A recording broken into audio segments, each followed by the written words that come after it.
Bom dia, boa tarde, boa noite, não sei que hora que vocês vão assistir essa palestra. Bom dia, meninas, eu sou o professor Diogo, sou professor aqui da FAC Unicampus, sou graduado, em farmácia, atuo na área, sou mestre, em ciências moleculares, doutorando em ciências da saúde, sou também advogado, atuo na área constitucional e especialista, em direito constitucional. E hoje nós vamos trazer para vocês um tema, nós vamos bater um papo para falar acerca desse novo normal. O que vem a ser esse novo normal? Antes da gente entrar propriamente neste tema, a gente precisa ter em mente que a sociedade ela vem passando por transformações ao longo da história. Então, em cada passo da era, acontece algo importante que nós chamamos de marco histórico.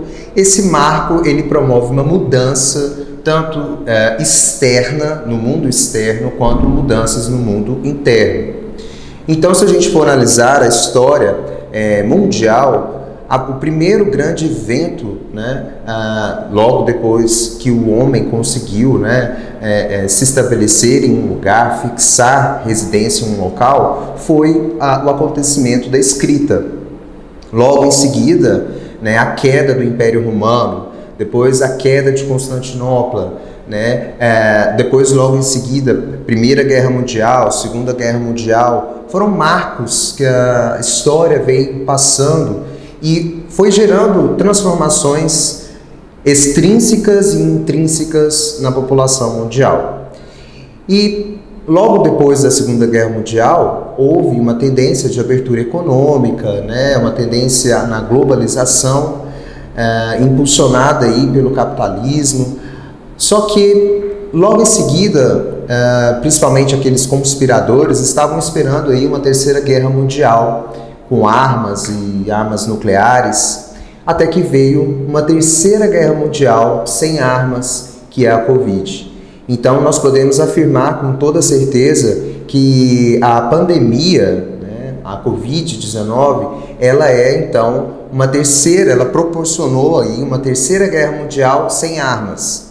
E, obviamente, a gente pode afirmar que foi o grande marco do século XXI. Nós sabemos que o século XXI ainda é bem novinho, mas a gente já pode perceber que o grande marco do século XXI, com certeza, foi a pandemia. Está sendo, a pandemia. Então, ela é essa terceira guerra mundial que causou em nós mudanças extrínsecas e intrínsecas. Então, para a gente começar a falar sobre o tema, sobre o novo normal, primeiramente eu quero convidar você a repensar sobre algumas questões que já transformaram e que a gente ainda está nesse processo de transição. E eu vou falar para vocês, primeiramente, numa visão macro, sobre tendências de mercado nesse novo normal.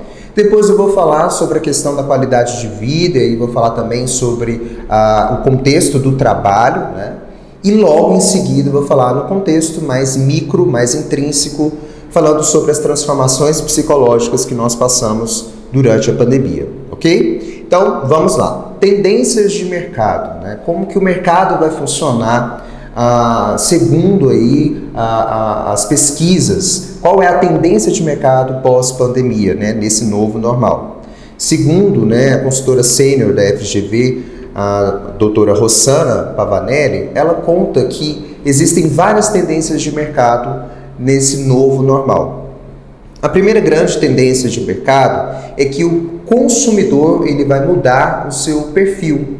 Enquanto que antes da pandemia a gente tinha aquele perfil imediatista de comprar as coisas por impulso ou por ostentação, nessa nova tendência de mercado, o consumidor ele vai ser mais consciente. Então, quando ele for comprar algo, ele vai começar a se questionar para que ele vai comprar aquele produto, de onde aquele produto veio. Aonde eu vou aplicar esse produto? É realmente necessária a compra desse produto? Então, o novo consumidor, o perfil de consumo do consumidor pós-pandemia, ele vai ser um consumo mais racional, mais controlado e menos imediatista, uma vez que os recursos se tornaram escassos durante a pandemia.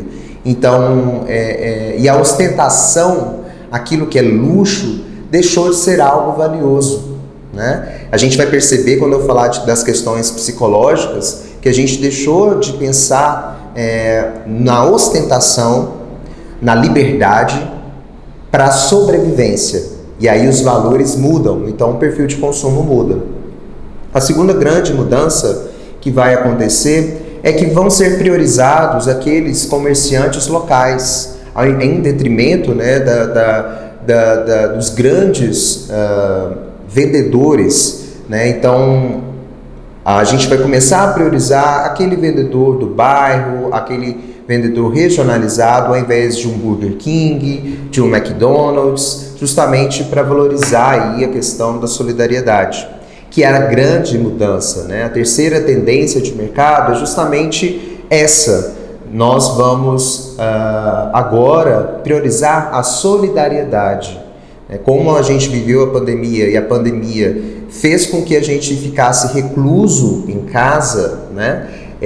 Acaba que nós priorizamos mais a qualidade do tempo, né? Então, a solidariedade é um fator muito importante nesse período, né, pós-pandemia, porque também a minha vida dependia não apenas de mim, mas dos comportamentos e dos hábitos de saúde do meu vizinho, da minha família. Então, com certeza, isso vai ser algo muito importante, a solidariedade, né? Outra tendência de mercado que a gente pode vislumbrar é a pouca estabilidade dos trabalhadores. Uma vez que houve aí uma valorização, uma supervalorização do avanço tecnológico, então acaba que a valorização do trabalhador, do trabalho e a sua estabilidade, ela diminui. Outra tendência de mercado é que agora esse trabalhador ele vai valorizar muito mais o seu tempo. Ele vai começar a gerir muito melhor o seu tempo, dando uma maior qualidade de vida no tempo, certo? Cooperação. Então, ao invés de a gente querer fazer o próprio negócio, da gente lutar pelo próprio negócio, vai ser valorizado aí a questão das cooperativas, a colaboração entre os comerciantes, né? E, obviamente, as tendências que são mais óbvias, que a gente está já vivendo com muita frequência, né? Que é o trabalho em casa. Então, será priorizado o trabalho como home office ou um sistema híbrido. Então, há uma tendência de mercado que 30% de todo o trabalho, de toda a prestação de serviço ocorrerá em casa, ok? É lógico que isso traz também uma série de outros fatores no âmbito do trabalho que a gente vai falar agora. Então, em relação às tendências de mercado, espero que vocês tenham entendido, né? Isso é uma visão, é como se a gente tivesse uma visão de longo alcance. E a gente pudesse observar esse mecanismo que vai acontecer daqui a 10 anos, daqui a 20 anos, é uma tendência de mercado, ok? Agora vamos falar das transformações sofridas em termos mais especificamente do trabalho. Então, a gente já falou aqui sobre a perda da estabilidade, mas tem algo muito importante que é a casa sempre foi o local de acolhimento, um local em que a gente tinha privacidade, que a gente podia gastar com os nossos familiares, viver momentos íntimos, de compaixão, de alegria, momentos privados, né, com a nossa família. E com a pandemia, a gente trouxe esse trabalho para casa. Então, aquele local que era um local apenas de lazer, de descanso, passou também a ser, ele sofreu uma ressignificação e passou a ser também um local de trabalho. E isso houve implicações na qualidade de vida do trabalhador. Então, quais são as implicações? O que a gente sofreu e vai sofrer no novo normal, né? Com certeza nós vamos aí levar trabalho para casa. Nós vamos, perceba que o WhatsApp, que poucas pessoas tinham acesso, agora todo mundo tem acesso ao seu WhatsApp, né? Aquela história de ter horário para entrar, horário para sair, descansar, intervalo interjornada, intervalo intrajornada, isso não existe mais. O tempo todo nós somos demandados aí no WhatsApp, né? Nós não temos mais um controle do que é uma jornada de trabalho, e isso causa na gente muitas implicações psicológicas, que nós vamos falar a posteriori. Mas, primeiramente, então, uma mudança muito grave no trabalho é justamente não termos um horário específico de trabalho, né? Então, essa é a grande mudança. A segunda grande mudança é que a gente tem que adequar a nossa casa como sendo um novo local de trabalho. E acaba que isso demanda adaptações, né? Então, quem nunca viu aí a questão de jornalistas fazendo transmissão ao vivo e os filhos passando, né? Justamente mostra essa adequação do local de trabalho e da casa. Outra tendência que nós temos alguns trabalhadores, eles acharam algo bom, algo bacana, essa alteração para home office, porque acaba que ele não vai perder tempo se deslocando da sua casa para o local de trabalho. Então ele ganha esse tempo e também economiza gasolina e tudo mais. Isso é um lado positivo. Mas esse tempo que ele ganha em deslocar da sua casa para o serviço, ele está perdendo em acúmulo de serviço dentro da sua própria casa. Então, essa alta demanda, esse acúmulo de serviço também é uma implicação desse novo normal. E acaba que também as pessoas perderam o senso, né? Nós somos chamados aí 24 horas por dia, e acaba que isso também interfere em questões de produtividade, né? E também redução salarial. Isso é uma tendência de mercado, né? Acaba que, como nós agora estamos aí passando por uma recuperação econômica, obviamente que essas pessoas, os donos das empresas, né, eles estão dividindo os custos, dividindo o ônus do capital, o ônus da atividade econômica com o trabalhador, o que não é correto, mas a gente sabe que isso acontece. Então, também houve essa implicação em termos de trabalho. E trabalho é qualidade de vida, né, pessoal? Então, essa foi uma mudança muito drástica que aconteceu. E agora, eu quero falar numa transformação desse novo normal, uma transformação micro, uma transformação interna que nós estamos passando. Essa transformação micro, essa transformação interna, ela vem desse contexto do trauma, né? Eu não sei em relação a vocês, mas eu posso, num sentido figurado, comparar a pandemia como se nós estivéssemos num barco, em alto mar, numa tempestade muito forte, e a gente não conseguisse vislumbrar 10 palmos na nossa frente. Então, nesse sentido figurado, a pandemia traz para a gente uma coisa que a gente tinha com muito afinco antes da pandemia, que era a certeza de que eu vou viver, a certeza de que eu posso ralar muito, trabalhar muito, ficar super produtivo, porque depois eu vou granjear os louros do meu trabalho, os frutos do meu trabalho. Só que aí, né, não sei se vocês se recordam desse período antes da pandemia, né, pré-pandemia, pessoal, era uma febre de coachings.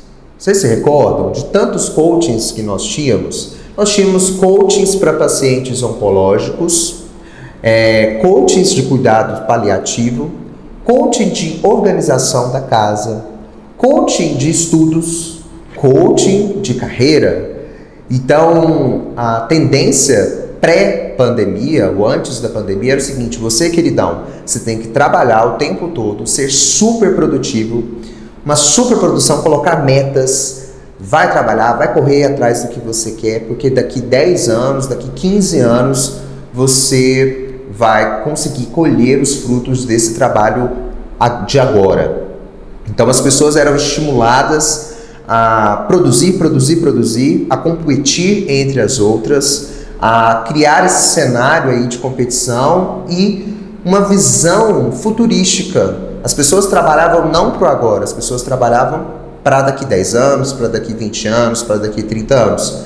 Só que aí, pessoal, com a pandemia, o vírus, né, a Covid-19 chegou para toda essa galera, inclusive para o capitalismo, e disse o seguinte: queridões, sabe aquilo que vocês tinham muita certeza? Que era o tempo, que era a expectativa de vida? Pois é, agora vocês não têm mais. Ao invés de ter esse olhar para o futuro, não, que eu vou trabalhar e vou conseguir chegar onde eu quero daqui 10, 20 anos, a pandemia veio e falou assim: meu querido, você pode morrer amanhã. E aí você passou a perceber uma coisa que já era muito óbvia pra gente: a efemeridade da vida. A vida é efêmera, a vida é passageira. Hoje eu estou aqui, amanhã eu não posso estar mais. E a Covid trouxe justamente isso, uma consciência, um impacto. A arma da Covid era justamente essa: você pode estar vivo hoje, mas amanhã você pode não estar. E ao mesmo tempo, eu lembro que era como se fossem ondas, né? A gente via, em dezembro de 2019, foi encontrado o primeiro caso de Covid em tal local. Aí, janeiro de 2020, foi encontrado o primeiro caso de Covid nos Estados Unidos. Fevereiro de 2020, foi encontrado o primeiro caso de Covid no Brasil. E aí, era algo muito distante da gente, era uma pandemia, né? E de repente, começamos a perder familiares, essa Covid que era tão distante começou a ficar tão próxima da gente, ia deixar uma marca muito forte pra gente. Então, perceba que essa questão da estabilidade e da visão para o futuro foi totalmente rompida com a vinda da Covid. E aí a gente deixou de lutar pela liberdade, pela produtividade, pelas questões futuras, e a gente caiu em si e passou a lutar pela sobrevivência. Então agora não é uma luta pela liberdade, não é uma luta pelas conquistas patrimoniais que eu possa vir a ter, mas agora é uma luta de sobrevivência. E aí, abrindo um parêntese, não sei se vocês, com certeza vocês que estão me assistindo, já devem ter assistido alguns seriados que estão em alta na Netflix, né? Se não, eu já deixo a dica aí para você. Primeiro seriado que está fazendo muito sucesso chama Round 6, que é um seriado coreano que fala justamente sobre até que ponto eu posso ir para sobreviver. E ele mostra também, de uma maneira muito cruel e muito clara, um lado que a gente não percebe do capitalismo. Lá foram recrutados, vou dar um pequeno spoiler, né, depois vocês assistam, eles recrutam pessoas que estão endividadas, né, que estão sem nenhum tipo de expectativa de receber dinheiro, de recuperação financeira, e eles colocam num game, num jogo de vida. E, ironicamente, esses jogos são jogos infantis, são 6 jogos. E nessa jornada, cada jogo a pessoa vai acumulando dinheiro. E aí a gente percebe o seguinte: a crueldade do capitalismo. Lá eles poderiam deixar de jogar, mas eles preferem retornar e voltar a jogar. Para quê? Para conseguir o dinheiro, o tão esperado dinheiro. E lá a gente vai perceber nesse enredo a luta para conseguir esse capital e até que ponto o ser humano pode chegar para conseguir esse dinheiro e para sobreviver. Lá é muito claro e muito nítido a questão também da sobrevivência. O que eu posso fazer para sobreviver, né?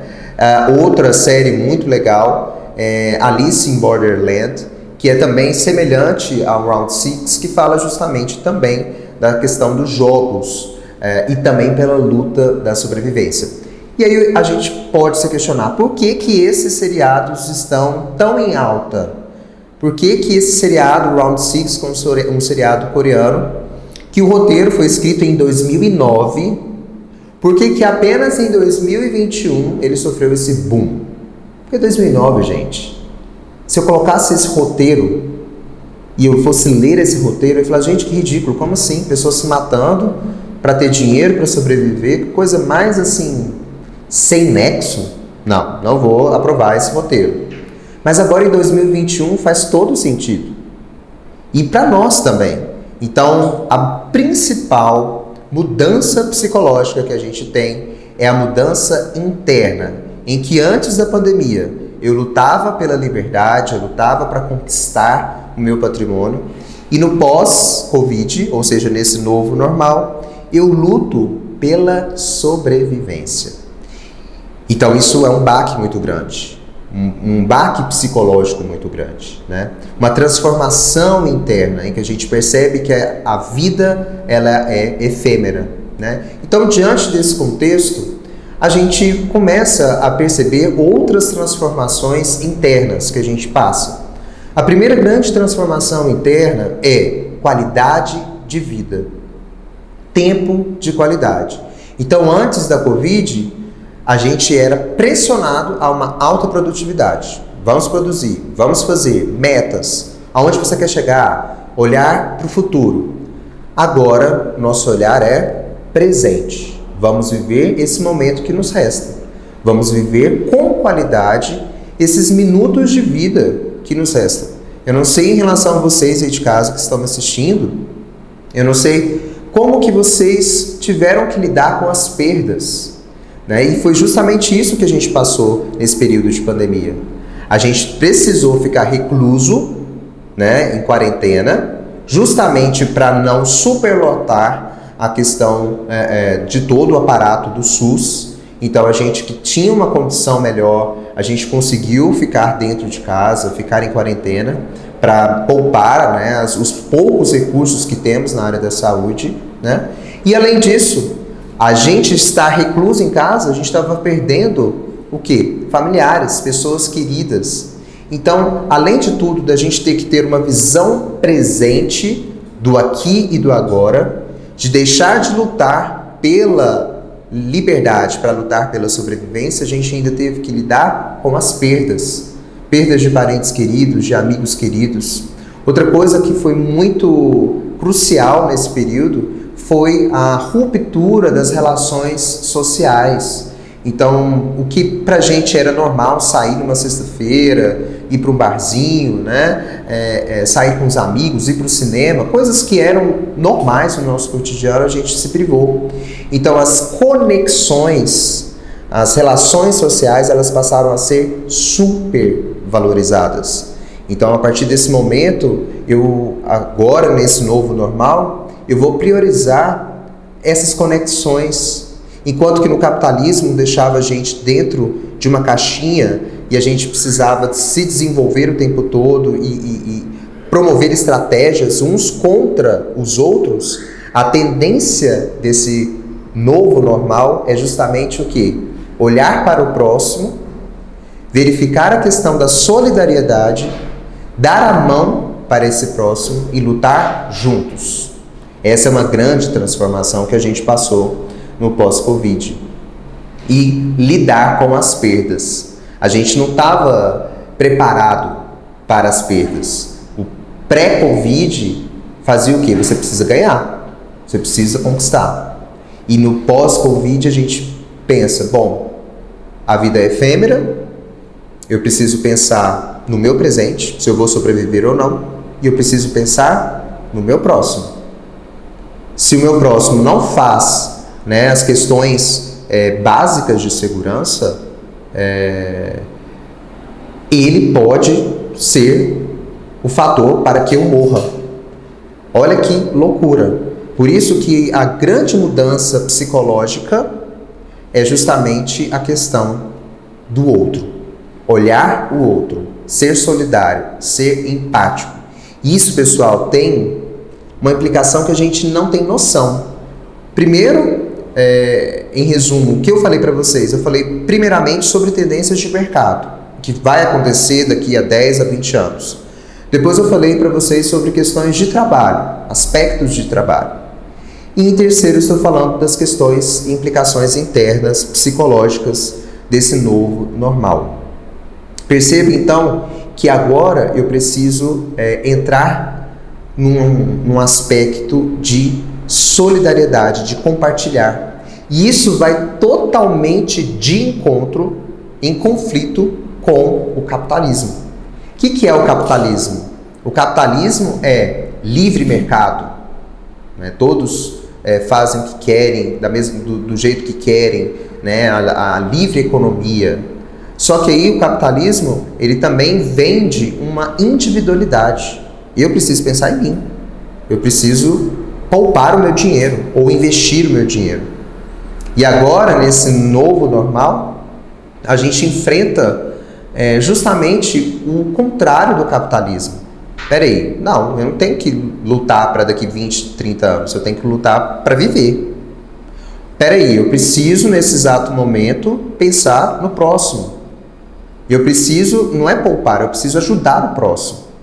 Então essa questão foi uma questão muito nítida de transformação nas estruturas, na base do capitalismo, né?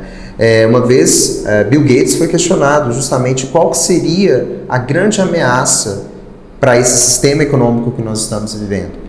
E ele falou que uma grande ameaça seria a pandemia. E foi justamente isso que nós estamos passando. Estamos vivendo uma ameaça do próprio sistema econômico que nós estamos passando, né?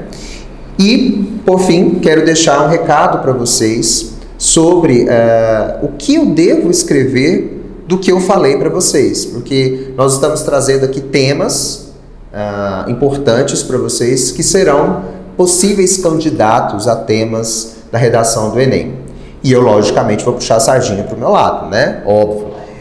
Então, esse tema que eu estou falando para vocês é um tema que tem uma probabilidade grande, uma grande chance dele cair no Enem. Por quê? Porque nós estamos vivendo justamente esse período pós-Covid, né? Ainda passando as implicações dessas transformações, né? Só que o contexto atual nos prepara para este momento. Então esse tema é um tema de muita relevância. Se você está aí se preparando para o Enem e tentando entender como contextualizar esse tema e como fazer uma redação nesse sentido, a primeira coisa que você tem que fazer, na introdução, você tem que tangenciar o tema, convidar o seu leitor a entender esse tema. Então foi o que eu fiz com vocês. Percebam, eu falei que do novo normal, mas eu disse quais são as implicações de nível macro, micro, tendências de mercado. Eu comecei a contextualizar o tema para vocês. Depois eu comecei a discorrer esses assuntos de maneira pontuada. Então eu falei primeiro das tendências de mercado, que seria um parágrafo da sua redação, né? Depois eu falei sobre as tendências no mercado de trabalho, as implicações na qualidade de vida do trabalho, que todo trabalhador sofreu. Em um outro parágrafo, eu falei sobre as implicações psicológicas. Contextualizei aí alguns seriados, alguns vídeos, isso depende bastante também do que a banca vai trazer. Normalmente a banca traz alguns textos, algumas discussões, algumas charges. Aí você tem que trazer isso na sua redação para dizer que você leu, né, o que ela trouxe. E por fim, eu concluí. Disse que essa mudança do período pós-Covid, ela é uma ameaça na estrutura do próprio capitalismo. E disse que essas implicações também são uma marca para o futuro, né? Uma marca que enraizou no cidadão enquanto ser humano, né? Pensar no próximo, questões de solidariedade, questões de partilha, questão de olhar para o outro e deixar de acumular para dividir, né? Questões que são totalmente contrárias aos princípios do capitalismo. Então, tenha isso em mente na hora de você fazer a sua redação. Primeiro você chama o leitor para a conversa, depois você divide em tópicos os temas que você quer falar e depois você conclui de uma maneira geral esse tema, tá? Então, espero que vocês tenham aprendido um pouco mais sobre esse novo normal. Outra coisa importante, né, como última dica, não entre no óbvio. Todo mundo que vai falar desse tema vai dizer o seguinte: qual é o principal hábito que vai acontecer na pós-pandemia? Todo mundo agora vai usar máscara. Se tiver com gripe, vai usar máscara, né? Vai ter uma melhor conscientização da higiene, vai lavar a mão, lavar alimentos com mais frequência, né? Pessoal, isso é um óbvio. Se você for falar do óbvio, você vai ganhar uma nota óbvia, né? Então, saia da caixinha. É óbvio que você vai ter que falar sobre isso, né? Que as pessoas vão ter mais consciência dos hábitos de higiene, vão lavar com frequência os alimentos, as mãos e tudo mais, vão se precaver utilizando EPIs, ok, mas não fiquem nisso, né? Eu acho que você vai trazer uma concepção muito bacana para quem for avaliar a sua redação. Se você falar aí de tendências de mercado, se você falar sobre alterações nas estruturas de trabalho e também no contexto psicológico, que é o mais importante no meu ponto de vista. Falar dessas questões psicológicas, de lutar ao invés de lutar pela liberdade, lutar pela sobrevivência, questionar aí os hábitos do próximo como implicadores da sua vida, né? Então essas questões aí da ansiedade, da depressão, são fatores psicológicos que acabaram afetando a todos nesse período de Covid e pós-Covid. Bom, eu encerro por aqui, agradeço a atenção de vocês, sigam aí a página da Fac Unicampus para mais novidades e eu coloco à disposição de todos vocês. Tenham um excelente dia.